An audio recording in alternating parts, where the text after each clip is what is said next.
Hello dear students, welcome again to Respire classes. पहले lectures में हमने डिस्कस किया था, कल वाले लेक्चर में हमने डिस्कस किया टाइप 1 और टाइप 2 प्रॉब्लम। टाइप 1 प्रॉब्लम में हमने उन वाले रिएक्शंस पे बात की जिनमें खाली एक रिएक्टेंट होगा और उसी रिएक्टेंट से हम प्रोडक्ट जनरेट कर सकते हैं। टाइप 2 प्रॉब्लम में हमने दो केसेस पढ़े थे। पहला केस वो पढ़ा था कि जिसमें amount of only one reactant is given and we assume that another reactant is present in sufficient amount. Type 2 के सेकंड केस में हमने डिस्कस किया था amount of both the reactants is given और हमें लिमिटिंग रिएजेंट फाइंड आउट करना था। Clear? और लिमिटिंग रिएजेंट ही हमें बताता है कि अमाउंट ऑफ प्रोडक्ट कितना बनेगा। इस वाले लेक्चर में हम लिमिटिंग रिएजेंट पे जो कुछ क्वेश्चंस है, जो अच्छा खासा क्वेश्चन मैंने पहला रखा हुआ है यहाँ, मैक्सिमम प्रोडक्टिविटी अगर आपको चाहिए कि मैक्सिमम से मैक्सिमम मास आप कब जनरेट कर सकते हो, आपको जो मिक्सचर है उसमें किस तरह से आपको मोल्स को जो है रेशियो में डिवाइड करना पड़ेगा such that you will get maximum productivity of products, वो हम डिस्कस करेंगे। और साथ ही साथ में हम टाइप 3 और टाइप 4 आगे चलेंगे। क्लियर? तो चलिए इस क्वेश्चन से स्टार्ट करते हैं। 20 mole mixture of lithium and oxygen is used to produce lithium oxide. यानी कि ये जो इस क्वेश्चन के अकॉर्डिंग अगर देखा जाए, लिथियम और ऑक्सीजन का जो मिक्सचर है ऑक्साइड बनाने के लिए वो 20 मोल है, मतलब लिथियम प्लस ऑक्सीजन 20 मोल है और they are used to produce Li2O। Find the maximum mass of oxide produced. Maximum से मैक्सिमम मास कितना बन सकता है? देखिए पहली बात ये तो रिएक्शन को हमें बैलेंस करना ही है। जहां जैसे यहाँ लिथियम 2 है, यहाँ 2 लगा दूंगा तो 2 लिथियम, यहाँ 4 लगाना पड़ेगा और यहाँ 2 लग जाएगा तो रिएक्शन हो जाएगी बैलेंस। 4 लिथियम और यहाँ 4 लिथियम और 2 ऑक्सीजन। क्लियर? तो अगर मैं इस 20 मोल के मिक्सचर को 10-10 मोल करके डिवाइड कर दूं, लिथियम को मैं 10 मोल दे दूं और ऑक्सीजन का 10 मोल ले लूं, पहले मैं चेक करूंगा कि कितना प्रोडक्ट बन सकता था और उसी के बेसिस में हम बात कर सकते हैं कि मैक्सिमम प्रोडक्टिविटी कब हो सकती है रिएक्शन के अंदर। अब 10-10 मोल आपने डिस्ट्रीब्यूट कर दिए। अब मैं पहले स्टोइकियोमेट्रिक अमाउंट से चेक करूंगा कि लिमिटिंग रिएजेंट कौन होगा रिएक्शन का, और इसमें अगर आप लिमिटिंग रिएजेंट देख, इसका स्टोइकियोमेट्रिक अमाउंट 10/4 आएगा, दैट इज 2.5, और इसका आएगा 10/1 दैट इज 10। तो ये लिथियम बन गया अपना लिमिटिंग रिएजेंट। यही डिसाइड करेगा प्रोडक्ट कितना बनेगा। अब अगर 4 मोल से 2 मोल बन रहा है तो 10 मोल से कितना बनेगा? जब इसका पूरा का पूरा कंज्यूम होगा, मतलब इसका 0 मोल बचेगा, उस वक्त जो ऑक्साइड है वो कितना बना होगा? देखिए 4 से 2 बन रहा है तो 1 से बनेगा 2/4, 10 से बनेगा 2/4 into 10 that is 20/4 that is 5 मोल। तो ऑक्साइड का 5 मोल बनेगा फाइनली ऑक्साइड का 5 मोल बना होगा, ये होगा प्रोडक्ट। बट बात ये है कि इस रिएक्शन के अंदर अगर आपने इस तरह से 10-10 मोल करके डिस्ट्रीब्यूट किए तो अपना ये जो ऑक्सीजन है इसका कुछ ना कुछ तो अमाउंट बच जाएगा। बचेगा कितना? रिमेनिंग ऑक्सीजन देखते हैं, क्योंकि ये एक्सेस में होगा। रिमेनिंग ऑक्सीजन वो होगा, टोटल आपने कितने मोल्स लिए थे जो हमने कल वाले लेक्चर में हमने बात की थी, तो टोटल लिया था 10 माइनस रिएक्ट कितना करेगा? रिएक्ट कितने से करना है? इसके 10 से। देखिए 4 से 1 कर रहा है, 4 से 1 कर रहा है तो 1 से कितना करेगा? 1/4, और 10 से कितना करेगा? 1/4 इंटू 10, तो 10 माइनस 10/4 दैट इज 10/4 इज 2.5, तो ये बन जाएगा 10 माइनस 2.5 दैट इज 7.5। ये 7.45 मोल जो ऑक्सीजन का है ये टोटली बच गया होगा। ये रिएक्शन के अंदर इसने पार्ट्स, इतने अमाउंट ने 10 मोल आपने इनिशियली लिए थे, उसमें से 7.5 मोल ऐसे होंगे जिन्होंने बिल्कुल भी रिएक्शन के अंदर पार्टिसिपेट नहीं किया होगा, और उसकी वजह से हमारे लिए तो ये 7.5 मोल जो बचे हमारे लिए तो ये टोटली वेस्टेज है, बिकॉज ये हमारे किसी काम का नहीं है। हमें पूछा क्या जा रहा है? Find the maximum mass of, जितना पॉसिबल हो सके उतना मास आपको बताना है। तो आप क्या करोगे? अब हम करेंगे ये कि let us distribute this mass, जो आप ये जो मोल्स है, जो अमाउंट है, देखिए मास पूछा जा रहा है, यहां से आप मास भी पता कर सकते हैं। खैर मोल्स आ गया तो मोल्स को आप मास में कन्वर्ट कर सकते हैं, that is 7.2 multiple bye lithium oxide का मास। देखिए एक लिथियम का 7 और डबल करेंगे तो 12 और ये 16 दैट इज 28, इसको आप मल्टीपल करके आप मास निकाल सकते हैं। अब हमारे लिए तो ये वेस्टेज है। नाउ अगर ये कहीं ना कहीं, अगर कहीं से ये 7.5 मोल भी रिएक्शन के अंदर पार्टिसिपेट करे, एक्टिवली पार्टिसिपेट करे, तब हमारे पास ऑक्सीजन लिथियम की वजह से तो हमें जनरेट हो जाए, प्रोड्यूस हो ही जाएगा ऑक्साइड। साथ ही साथ में हमें इस 7.5 मोल को भी यूटिलाइज करना, तब जाके हमारा जो ये वेस्टेज है ये बच जाएगा और हमारे पास जो प्रोडक्ट है उसका मैक्सिमम से मैक्सिमम प्रोडक्टिविटी हो जाए। तो लेट अस डिस्ट्रीब्यूट, समझ लीजिए आप, लेट अस डिस्ट्रीब्यूट 20 मोल जो आपके पास मिक्सचर इंफॉर्मेशन दिया हुआ है, 20 मोल जो आपका दिया हुआ था, let us distribute 20 mole in the ratio of in the ratio of stoichiometric coefficients. इनको इनके स्टाइकोमेट्रिक कोएफिशिएंट के अकॉर्डिंग ये रेशियो में डिवाइड कर देंगे। जैसे स्टाइकोमेट्रिक कोएफिशिएंट का रेशियो है 4:1, तो 20 को 4:1 में रेशियो में डिवाइड कर देंगे तो ये बन जाएगा, जैसे रिएक्शन है 4 times Li plus O2 converts to twice Li2। इसको 4:1 रेशियो में डिवाइड कर देंगे तो ये बन जाएगा 16 मोल, इसको दे देंगे और 4 मोल। 16:4 इज 4:1। ओके, अब हम चेक करेंगे कि इसके बाद इस फैक्टर से हमें क्या क्या फायदा हो सकता है। देखिए स्टाइकोमेट्रिक अमाउंट आप चेक करोगे, 16/4 इज 4, यहां 4/1 इज 4, तो कोई भी लिमिटिंग रिएजन नहीं है। इसका मतलब यह है कि जो भी हमारे पास दो रिएक्टेंट्स है उनमें से कोई लिमिटिंग रिएजन नहीं है। इसका मतलब किसी का भी कुछ पार्ट नहीं बचेगा। इसका यह भी मतलब है कि जो हमारे पास प्रोडक्ट बनेगा, प्रोडक्ट बनने के बाद हम बिल्कुल भी ऐसा नहीं बता सकते कि कुछ पार्ट इसका जाया हुआ है, वेस्टेड।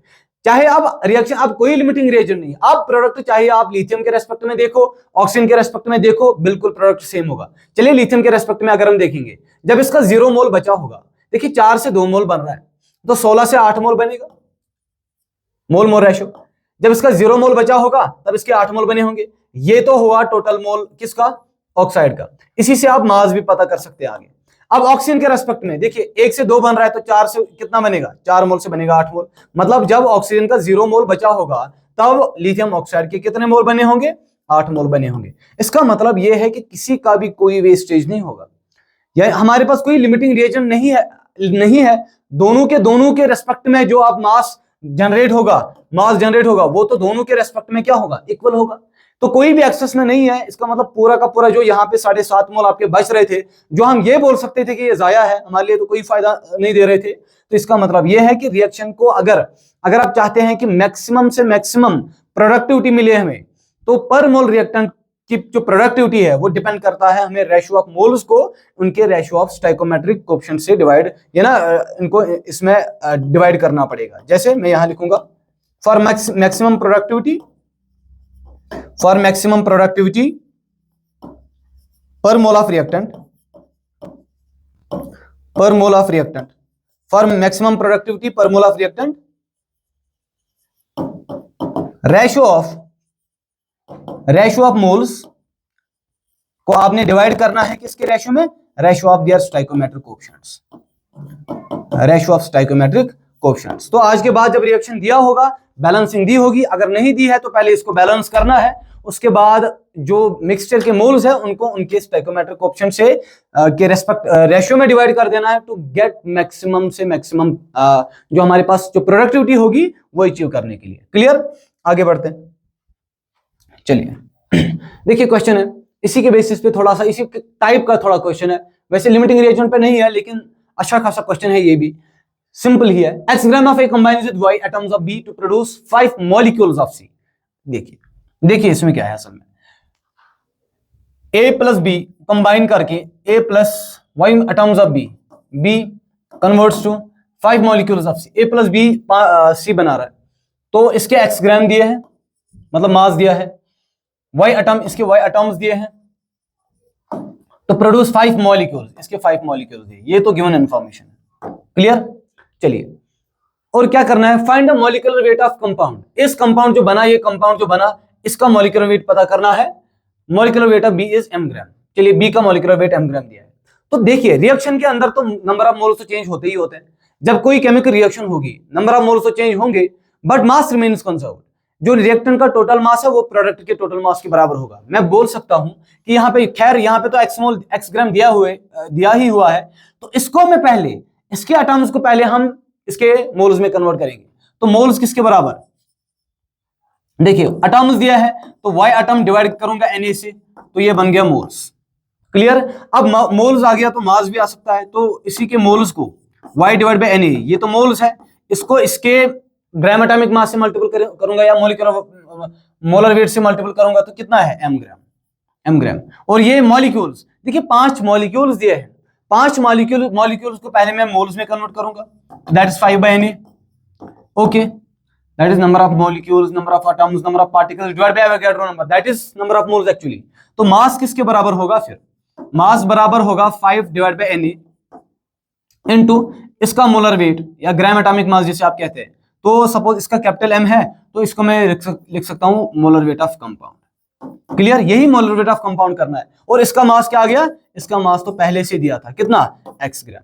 तो अब हमारे पास जो तीनों के तीनों पैरामीटर्स आ गए वो तो मास में आ गया, जैसे पहले वाले का मास, अब दूसरे वाले का मास भी आ गया, अब तीसरे वाले का भी मास आ रहा है, तीसरे वाले का भी मास आ रहा है। देखिए, तो मैं तो ये रिएक्शन के अंदर बोल सकता हूं कि total mass of the reaction जो होगा, टोटल मास ऑफ रिएक्टेंट्स बराबर होगा किसके, टोटल मास ऑफ प्रोडक्ट्स। तो इसका मास प्लस इसका मास वो बराबर होगा प्रोडक्ट के मास के बराबर। देयरफॉर जो इसका मोलर वेट ऑफ कंपाउंड आएगा that will be equal to molar weight of compound जो आएगा इसका, that will be equal to x gram plus y by Na into m, y by Na into m। Okay, ये reactant का मास है, ये तो total mass होगा reactants का, x a का मास, y by Na into m b का mass equal to c का मास, प्रोडक्ट का मास। तो वो किसके बराबर, m लिखा, तो यहां मैं लगा सकता हूं ये मल्टीपल है तो ये डिवाइड हो जाएगा। This is the final answer.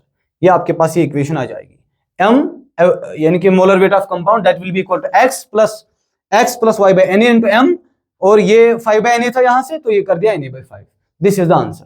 तो असल में इस क्वेश्चन का मतलब ये था कि अगर आपके पास एटम्स दिए हैं, किसी का मास दिया है, किसके मॉलिक्यूल्स दिए हैं, तो आप इन सबको मास के फॉर्म में लेके आ सकते हो। क्लियर, चलिए, नंबर ऑफ मोल्स चेंज होता है but mass remains unchanged, total mass remains unchanged. चलिए आगे, find the number of atoms of A and B if molar weight of A is 40 and that of B is 80। देखिए, बड़ा सा simple question है, इसको देख लेते हैं सॉल्यूशन। A है और अपने पास B है, एटम्स फाइंड आउट करने हैं, molar weight of A is 40। देखिए, A का अगर 40 है, अगर मैं A का मास ले रहा हूं, मास x ले रहा हूं, तो दूसरे का मास होगा 2x, मोलर वेट डबल है 2x। तो करना क्या है, नंबर ऑफ एटम्स, पहले मैं नंबर ऑफ मोल्स कर लेता हूं, number of atoms that is mass, number of moles that is mass divide by molar mass that is 40, और इसका मास, इसके जो नंबर ऑफ मोल्स आ जाएंगे that number of moles will be equal to 2x divide by 80 that is also x by 40। अब moles का ratio तो same आ गया, इसका मतलब नंबर ऑफ एटम्स या नंबर ऑफ मॉलिक्यूल्स या नंबर ऑफ पार्टिकल्स का रेशियो भी सेम आ गया। तो रेशियो ऑफ मोल्स कितना आया, वो दोनों के लिए आ गया सेम, और वो बराबर है x by 40 के। तो देयरफॉर रेशियो ऑफ क्या करना है हमें, find the ratio of atoms. Ratio of atoms भी तो सेम आएगा ना, बिकॉज जिसमें इसके अंदर तो x by 40 मोल है, x by 40 मोल को हम इसके ग्राम एटॉमिक मास से मल्टीपल करेंगे या हम Na से मल्टीपल करेंगे तो डायरेक्टली आ जाएगा हमारे पास नंबर ऑफ एटम्स। तो वो दोनों में, यहां पे भी number of atoms, number of moles इतना आया, नंबर ऑफ एटम्स को इस मोल्स को Na से मल्टीपल करेंगे, नंबर ऑफ एटम्स आएगा, यहां भी नंबर ऑफ एटम्स आएगा, तो ratio of atoms is equal to, वो भी आ जाएगा सेम। आप समझ रहे हो कितना, x डिवाइड बाई 40, मतलब रेशियो आएगा सेम, रेशियो यहां बिकॉज, और वो कितना होगा, वो दोनों में होगा, x डिवाइड बाई 40 तो मोल्स है, मल्टीपल करेंगे Na, तो इतना नंबर ऑफ एटम्स दोनों में होगा, मतलब रेशियो सेम होगा। Ratio of number of atoms is equal to ratio of number of moles, and that is also, that can be said by like this, that ratio of number of moles equal to ratio of number of atoms equal to ratio of number of molecules equal to ratio of number of particles। ठीक है, तो सब में जिसमें number of mole same, बस बदल जाएगा तो मास बदल जाएगा। Next, ratio of mass of carbon dioxide and N2O are 2 gram and 5 gram respectively. Ratio of molecule, देखिए यहां पे क्वेश्चन है 2 ग्राम और 5 gram respectively, ratio of molecules of carbon dioxide and N2O are, इसमें check करते हैं। हो सकता है कि कहीं पे ये कोइंसाइड भी करे, क्योंकि ये ओवरऑल इसमें तो मोलर वेट का भी अच्छा खासा रोल होता है। जैसे नंबर ऑफ मास दिया है, इसका मास दिया है, मास ऑफ कार्बन डाइऑक्साइड कितना दिया है, ratio of mass of carbon dioxide are 2 gram is to 5 gram. अच्छा, मास रेशियो है इसका 2 ग्राम और मास ऑफ N2O का कितना है, वो है 5 ग्राम। करना क्या है, रेशियो ऑफ मॉलिक्यूल्स, पहले नंबर ऑफ एटम्स देखते हैं, नंबर ऑफ मोल्स देखते हैं, number of moles that is 2 divide by carbon dioxide का gram atomic mass that is 44, वो आ जाएगा 1 डिवाइड बाई 22, और इसका रेशियो, इसमें नंबर ऑफ मोल्स चेक कर लेते हैं, that is 5 gram divide by, देखिए इसका ग्राम एटॉमिक मास N2 का, तो 2 नाइट्रोजन है तो 28 आ जाएगा प्लस, और ये 16 आ जाएगा दैट इज ऑल्सो 44। देखिए यहाँ पे ग्राम एटॉमिक मास दोनों का सेम है, तो 2 डिवाइड बाई 44 और यहाँ 5 डिवाइड बाई 44, ये आ गया ratio of number of what, ये आ गया ratio of number of moles. तो करना क्या है, रेशियो ऑफ मॉलिक्यूल्स, तो मोल्स का जो रेशियो होगा, रेशियो ऑफ मोल्स बराबर होगा हमेशा रेशियो ऑफ किसका, मॉलिक्यूल्स का। तो रेशियो इनका भी क्या होगा, सेम ही होगा, और वो दोनों का दोनों किसके बराबर, 1/22 इज टू 5 तो रेशो आएगा 1/22 is to 5/44, या आप यहां भी लिख सकते हो 2/44 is to 5/44। क्लियर? चलिए 2/44 is to 5/44, दैट इज 2:5। ठीक है, यहां आप चाहो इसके बदले में लगा सकते हो 2/44 is to 5/44 and that is equal to 2:5। Clear? चलिए, क्योंकि मास का रेशियो यहां आया था 2 ग्राम is to 5 ग्राम, और यहां पे रेशियो ऑफ मॉलिक्यूल सेम आया। रीजन एक ही है कि यहां पे मोलर वेट जो है दोनों का ग्राम एटॉमिक मास वो सेम है। परफेक्ट, चलिए आगे। ओके, तो now we are on the type 3 problems, that is problems related with mixture. That means कि अगर हम दो रिएक्टिंग स्पीशीज को मिक्स करेंगे एक साथ, मान लीजिए अपने पास मिक्सचर है, यहां पे दिया हुआ है mixture of aluminium and magnesium equal to W1 gram, mixed individually with HCl and W2 gram of oxygen is produce. देखिए क्वेश्चन में क्या दिया हुआ है, दिया यह है कि ये जो एल्युमिनियम है और मैग्नीशियम है, इन दोनों का जो मास है, इन दोनों का मास है W1 ग्राम। ओके, इनको अलग अलग से मिक्स किया जाएगा, HCl और HCl के साथ मिक्स किया जा रहा है। मतलब यह है कि एल्युमिनियम को पहले HCl से मिक्स किया जा रहा है, मैग्नीशियम को उसके बाद मिक्स किया जा रहा है HCl के साथ, और देखा जा रहा है कि W2 gram of oxygen is produce. दोनों से, यहां से भी कुछ O2 प्रोड्यूस होगा, यहां से भी कुछ O2 प्रोड्यूस होगा, और दोनों का जो मास का सम है that will be equal to W2 gram. ये क्वेश्चन का जो असल में कहने का मतलब है, find the amount in gram of aluminium and magnesium respectively in W1 ग्राम। और पूछा ये जा रहा है कि ये जो मिक्सचर आपने पहले लिया था W1 ग्राम का जो मिक्सचर था, इसमें एल्युमिनियम का कितना मास होगा और मैग्नीशियम का कितना मास होगा। देखिए इस टाइप के क्वेश्चंस को हम कैसे सॉल्व करते हैं, समझिए आप। एल्युमिनियम की रिएक्शन में कर रहा हूं, एल्युमिनियम की रिएक्शन पहले मैं HCl से करूंगा, या पहले हम ऐसे रिएक्शन करेंगे। मैग्नीशियम की रिएक्शन मैं HCl से करूंगा, और बन क्या जाएगा, ये बन जाएगा MgCl2। क्लियर? अब मैं एल्युमिनियम की रिएक्शन कर रहा हूं, किसके साथ, एल्युमिनियम की रिएक्शन कर रहा हूं HCl से, ये बन जाएगा AlCl3। बिकॉज अलग अलग से रिएक्शन करनी है, से एक साथ रिएक्शन करेंगे तो इसका मास हम कैलकुलेट नहीं कर सकते। मैग्नीशियम का अलग से, एल्युमिनियम का अलग से। अब देखते हैं यहां पे भी H2 गैस रिलीज होगा, MgCl2 plus H2 gas. Okay, H2 gas होना चाहिए, यहां तो ऑक्सीजन नहीं है, यहां H2 गैस है, इसको थोड़ा करेक्ट कीजिए, यहां पे H2 गैस है, दिस इज एंड शाबाश, W2 gram of H2 gas is produced, यहां भी H2 गैस प्रोड्यूस हो जाएगा। अब इसको बैलेंस कर लेते हैं, मैग्नीशियम और क्लोरीन यहां पे ट्वाइस लगेगा तो बैलेंस हो जाएगा, एल्युमिनियम और Cl3 तो 3 लग जाएगा, यहां पे 3 हाइड्रोजन है तो 6 हाइड्रोजन बन गया, 2, रिएक्शन बैलेंस्ड है। अब आपको करना क्या है, पूछा ये जा रहा है कि ये जो मिक्सचर है एल्युमिनियम और मैग्नीशियम का, जो ये मिक्सचर है W1 ग्राम का, इसके अंदर आपने बताना ये है कि एल्युमिनियम का कितना अमाउंट होगा और मैग्नीशियम का कितना अमाउंट होगा। ये एक जनरल एग्जांपल है, W1 दिया है, W2 दिया है, न्यूमेरिकल वैल्यू नहीं आ सकता, जस्ट W1 और W2 के टर्म्स में आंसर आएगा, बिकॉज अभी न्यूमेरिकल वैल्यू नहीं दिया हुआ है, वो आगे वाले क्वेश्चंस में आ जाएगा। जैसे मैग्नीशियम है, मैग्नीशियम के अगर मैं बोल रहा हूं कि इस W1 ग्राम और W2 ग्राम में मैग्नीशियम के मान लीजिए मैंने X मोल रख दिए थे, और X मोल और इसके रख दिए कितने, Y मोल, तो इसके X मोल से हाइड्रोजन प्रोड्यूस करना है हमें, इसके X मोल से इसका X मोल ही जनरेट होगा, और इसके Y मोल से 3/2 Y मोल प्रोड्यूस होगा। क्लियर? मैग्नीशियम और एल्युमिनियम का जो हमने मिक्सचर लिया था, उस मिक्सचर में उसका टोटल वेट W1 है, W1 ग्राम है, तो उस W1 ग्राम के अंदर मैंने यहाँ पे इसको डिस्ट्रीब्यूट ऐसे किया कि मैग्नीशियम का X मोल और एल्युमिनियम के Y मोल प्रेजेंट थे।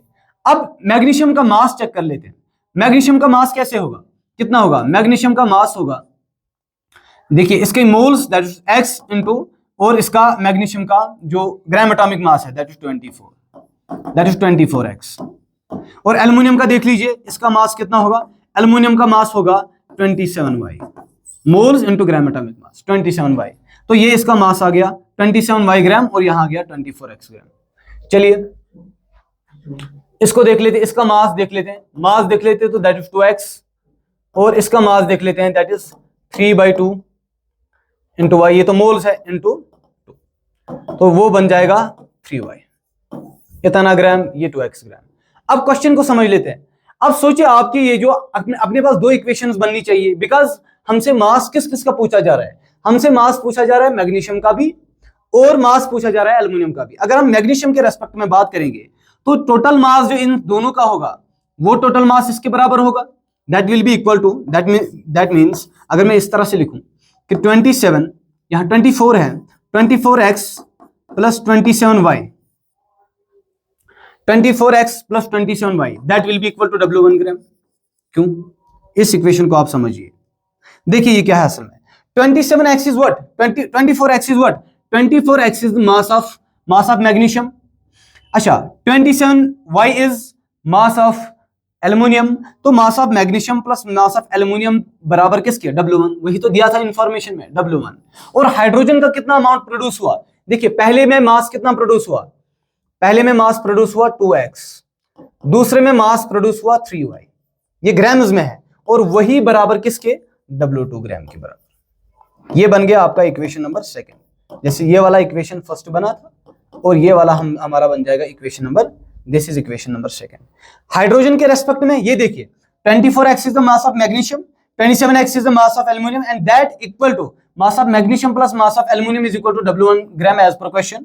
और हाइड्रोजन कितना प्रोड्यूस हुआ, 2x तो पहले रिएक्शन से प्रोड्यूस हुआ था मैग्नीशियम से जब हमने रिएक्शन किया था, 3y तब प्रोड्यूस हुआ था जब एल्युमिनियम से रिएक्शन किया, और टोटल मास कितना प्रोड्यूस हुआ as per question, W2 gram is produce. ठीक है, तो दो इक्वेशन बन गई, दो वेरिएबल है, आंसर आ जाएगा। अब मामला यह है कि यहाँ पे हमारे पास जो वेट दिया हुआ है वो तो कोई न्यूमेरिकल वैल्यू नहीं दिया है, W1 दिया है और W2 दिया है, तो क्वेश्चन के अकॉर्डिंग मान लीजिए 2 ग्राम दिया है, 3 ग्राम दिया है, इसको यहाँ 2 पुट करना है, यहाँ 3 पुट करना है, तो रिएक्शन उसके बाद फिर एक का वैल्यू फाइंड आउट करेंगे, वो दूसरे में पुट करेंगे तो आंसर आ जाएगा, because we have 2 equations 2 variables, तो रिएक्शन हो जाएगा सॉल्व। ठीक है, चलिए कुछ डेटा वाला क्वेश्चन चेक कर लेते हैं, डेटा वाला क्वेश्चन चेक कर लेते हैं। देखिए mixture of calcium carbonate and magnesium carbonate upon heating gives calcium oxide, carbon dioxide, magnesium oxide and carbon dioxide. देखिए कैल्शियम कार्बोनेट को जब हम हीट करेंगे तो ये देगा हमें calcium oxide plus carbon dioxide. दूसरा रिएक्शन क्या दिया हुआ है, दूसरा रिएक्शन दिया है मैग्नीशियम कार्बोनेट को जो हम हीट करेंगे, ये दे रहा है magnesium oxide plus carbon dioxide. Reaction तो वैसे बैलेंस है। Okay, find the percentage of calcium carbonate and magnesium carbonate by mass in the sample. आपको यह बताना है कि कैल्शियम कार्बोनेट और मैग्नीशियम कार्बोनेट का मास कितना दिया हुआ है। ओके, ठीक है, कैल्शियम कार्बोनेट और मैग्नीशियम कार्बोनेट का मास कितना दिया हुआ है। तो क्या करेंगे हम इस रिएक्शन को चलाने के लिए, समझ लीजिए। अच्छा, find the mixture of oxide produced where the mass of oxide mixture is half of the original mass. देखिए समझिए, कैल्शियम कार्बोनेट और मैग्नीशियम कार्बोनेट का हमें परसेंटेज फाइंड आउट करना है, तो मैं ये बोल सकता हूं लेट जो इनिशियल मास है, लेट मास ऑफ, परसेंटेज में बोला जा रहा है इसलिए मैं परसेंटेज में 100 ले रहा हूं basis, let mass of calcium carbonate and magnesium carbonate, ये 100 ग्राम है। कितना है, 100 ग्राम। तो इसका मास कितना होगा कैल्शियम कार्बोनेट में, मान लीजिए इसके मोल्स है x, इसके मोल x मोल से इसका x और इसके x मोल बनेंगे, इसका y मोल है y मोल, और इसके y मोल से इसका y मोल बनेगा, और यहां भी y मोल बनेगा। क्लियर है, तो इसका मास कितना बनेगा, देयरफॉर इसका जो मास होगा, इसका जो ग्राम एटॉमिक मास होता है वो 100 है, तो 100x, और इसका जो मैग्नीशियम कार्बोनेट का है दैट इज, देखिए मैग्नीशियम का तो 24 है, 24 प्लस यहां आ जाएगा 48 प्लस ये आ जाएगा 48 प्लस, और ये है 24, और यहां कार्बन का 12, तो ये बन जाएगा 80। चलिए 80 बन जाएगा, दिस विल बी, इसका मास होगा 80y। क्लियर, चलिए यहां ऑक्साइड का मास देख लेते हैं। ऑक्साइड का मास इस वाले पॉइंट पे इसका मास टोटल कितना होगा, कैल्शियम ऑक्साइड का, देखिए कैल्शियम का है 40 और ऑक्सीजन का है 16, that is 56, that will be equal to 56 gram. और मैग्नीशियम ऑक्साइड का कितना होगा, that is 24 plus 16, that is 40 gram. अब y कितना, ये टोटल मास कितना होगा, इसका टोटल मास होगा 50x ग्राम। अब इसका टोटल होगा, देखिए इसका टोटल होगा 50x ग्राम, इसका होगा 56x ग्राम, और इसका कितना होगा, इसका होगा 40y ग्राम। ठीक है, तो कार्बन डाइऑक्साइड कितना बन रहा है यहां, देखिए कार्बन डाइऑक्साइड बन रहा है 44x, और कार्बन डाइऑक्साइड यहां भी 44y। अब सुनिए आप क्वेश्चन की डिटेल के अकॉर्डिंग अगर हम इस क्वेश्चन को चलाएंगे तो वो ये होगा कि जो 100x है, 100x है, बिकॉज क्वेश्चन में दिया है mixture of calcium carbonate and magnesium carbonate upon heating gives this. Find the percentage of calcium carbonate and magnesium carbonate by mass. देखिए 100x ये तो कैल्शियम कार्बोनेट का मास है, प्लस मैग्नीशियम कार्बोनेट का मास है 80y। 80y मैग्नीशियम कार्बोनेट का अगर हम चेक करेंगे दैट इज, तो ये आ जाएगा 24 प्लस 48 प्लस 84 आएगा, ये 84 है, ठीक है 84 क्लियर, 84 आ रहा है ना MgCO3 का। चलिए plus 84y that will be equal to 100। Total हमने 100 लिया था, पहला इक्वेशन बन गया। दूसरा इक्वेशन क्या बन जाएगा, जो ऑक्साइड बन रहा है, ऑक्साइड बन रहा है पहली रिएक्शन से जो ऑक्साइड बन रहा है वो बन रहा है 56x ग्राम, 56x, और दूसरे से बन रहा है 40y and that will be equal to total mass जो होगा that is actually find the mixture of oxide produced where the mass of oxide mixture is half of the original mass. Originally आपने 100 लिया था तो इसका आधा बनेगा, ये बन गया आपका इक्वेशन नंबर सेकंड। आप चाहो तो पहली इक्वेशन को आप 100 से डिवाइड कर सकते हो, आप पहली इक्वेशन को 100 से डिवाइड कर दो, 100 से डिवाइड कर दो तो ये इक्वेशन हो जाएगी x प्लस 100 से डिवाइड करोगे तो 0.84y will be equal to 1। तो इसका मतलब x का वैल्यू आ जाएगा, x का वैल्यू आ जाएगा 1 माइनस 0.84y, और इसी 1 माइनस 0.84y को आप यहाँ x की जगह पुट करेंगे करके y का वैल्यू फाइंड आउट करेंगे, उसके बाद x का। लेकिन जो x एंड y है, x and y both are moles, और मोल्स को आपने फर्दर कन्वर्ट करना है फिर किस में, मास में। क्लियर, तो मोल से मास रेशियो तो आप कर सकते हो by multiplying moles by its gram atomic mass. Clear. और एक क्वेश्चन इसके बेसिस पे, जैसे हमारे पास क्वेश्चन है 150 ग्राम HCHO and C2H6 reacts with completely 320 gram of oxygen. चलिए ये अच्छा क्वेश्चन है, इसको देख लेते हैं। देखिए HCHO इसकी रिएक्शन हम ऑक्सीजन से कर रहे हैं, और साथ ही साथ में C2H6 का भी कर रहे हैं, C2H6 की भी रिएक्शन हम ऑक्सीजन से कर रहे हैं। देखिए ये क्या देगा, HCHO हमें कार्बन डाइऑक्साइड देगा एंड वाटर, ठीक है, और यहां पे देगा हमें कार्बन डाइऑक्साइड प्लस वाटर। अब इसको बैलेंस करके देखते हैं। ऑक्सीजन तो यहाँ पे 2 है और 3 है, 3 ऑक्सीजन 1 कार्बन 2 हाइड्रोजन, ठीक है। यहाँ 2 कार्बन है तो 2 लगाना पड़ेगा, 4 ऑक्सीजन बन गए और 5 बन गया, हाइड्रोजन 2 है तो ये 2 हाइड्रोजन, यहाँ 6 हाइड्रोजन, तो 3 से मल्टीपल करना पड़ेगा, दैट इज 4 और 3 हो गए 7, 2 ऑक्सीजन है तो 7 से मल्टीपल करूंगा, डिवाइड हो जाएगा 2। क्लियर। चलिए इस क्वेश्चन को आगे बढ़ाते हैं। दिया क्या है, दिया है कि जो 150 ग्राम मतलब HCHO प्लस C2H6 150 ग्राम है, completely react with 320 gram of oxygen. मतलब यहाँ पे जो मास और यहाँ पे जो मास होगा वो टोटल 320 ग्राम होगा। और बताना क्या है, find mass of each substance in the original mixture. मतलब HCHO और C2H6 का भी मास बताना है कि ओरिजिनल मिक्सचर जो आपने लिया था इसमें टोटल मास इनका कितना होगा ओरिजिनल इस मास में, मिक्सचर में।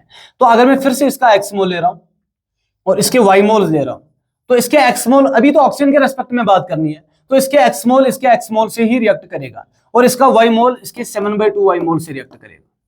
ये तो हो गया मोल्स। अब मास कैसे कैलकुलेट करें, तो मास बराबर है मोल्स। देखिए इसका कितना आएगा, ऑक्सीजन का 16 और इसका आ जाएगा 12, दैट इज 28 और 2 कितने हुए 30, तो ये 30x ग्राम हुआ। और यहां देख लीजिए 24 और 6 30, यहां भी 30, मास हो गया यहां 30y ग्राम। मोल्स तो y हुए थे और ग्राम एटॉमिक मास 30 है तो 30y ग्राम।